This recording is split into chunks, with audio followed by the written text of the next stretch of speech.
Good evening from New York. I'm Chris Hayes. There is almost no more contested phrase in America than free speech. In fact, freedom of speech has been, well, contested for millennia, since the ancient Greeks first introduced the concept, at least in the Western canon, 2,500 years ago.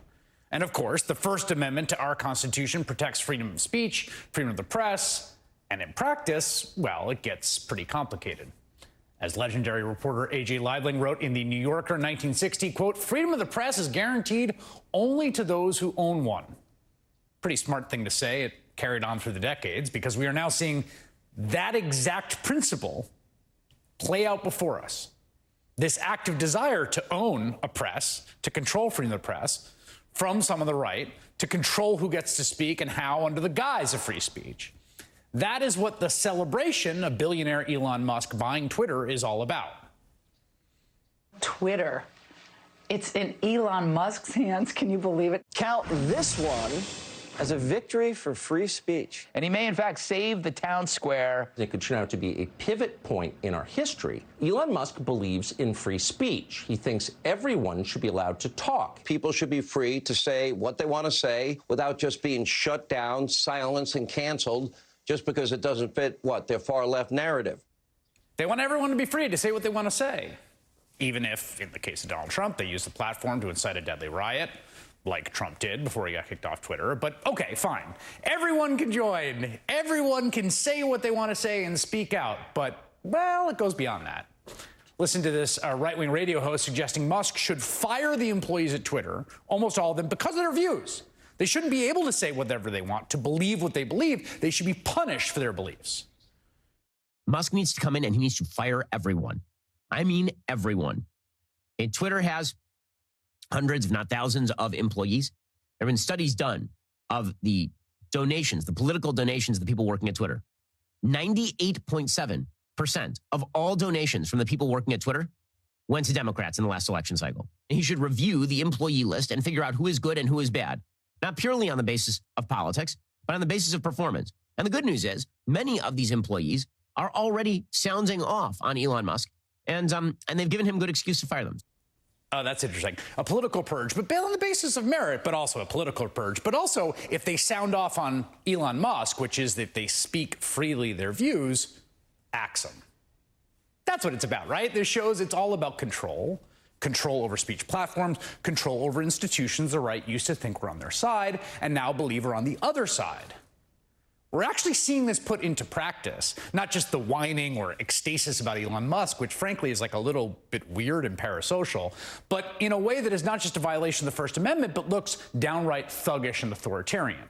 And that's in Florida, where this is being made into policy, where Republican Governor Ron DeSantis recently signed into a law a measure passed by both Republicans in both houses, banning teachers from discussing sexual orientation or gender identity in early elementary classrooms.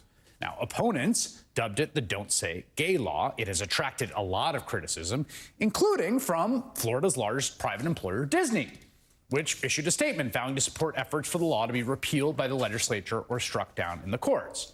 Okay, so that's just Disney saying, we don't like this law, right? Free speech.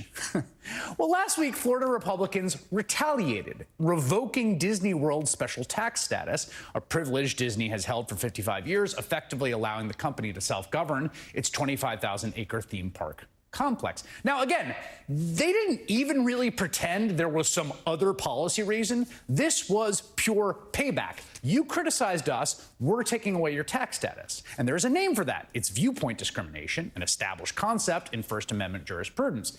The state cannot treat a person or entity differently simply because they don't like what they say. If free speech means anything, it means that.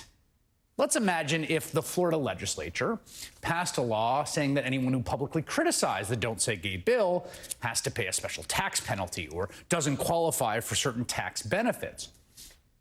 Obviously unconstitutional, obviously completely inimical to the spirit of American democracy.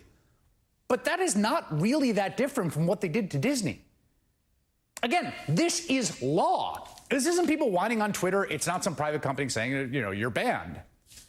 And of course, Ron DeSantis rushed to sign that punishing bill, the one that punishes Disney, so that he could don his populist costume and show off his performative anger at corporate America on the corporate media at Fox News. They pledged themselves to mobilize their considerable corporate resources out of the coffers of this Burbank, California-based corporation to overturn the rights of parents in the state of Florida and effectively commandeer our democratic process. And so that obviously is something that we very much objected to. I just stand with the people. I stand against a lot of media and a lot of big corporations.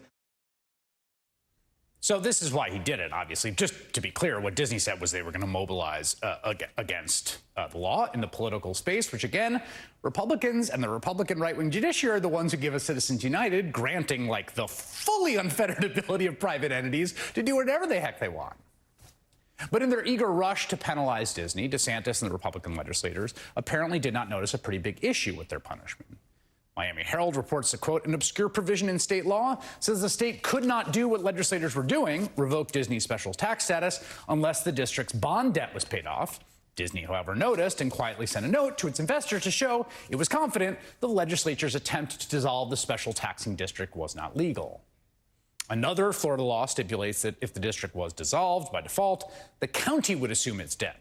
So the two Florida counties where Disney is located would inherit upwards of $1 billion in bond debt. Now, let's just be clear here. At the end of the day, big businesses and corporations, they have a reliable friend in Ron DeSantis. He recently touted how he's, quote, protecting the freedom Floridians need to do to business and drive economic success.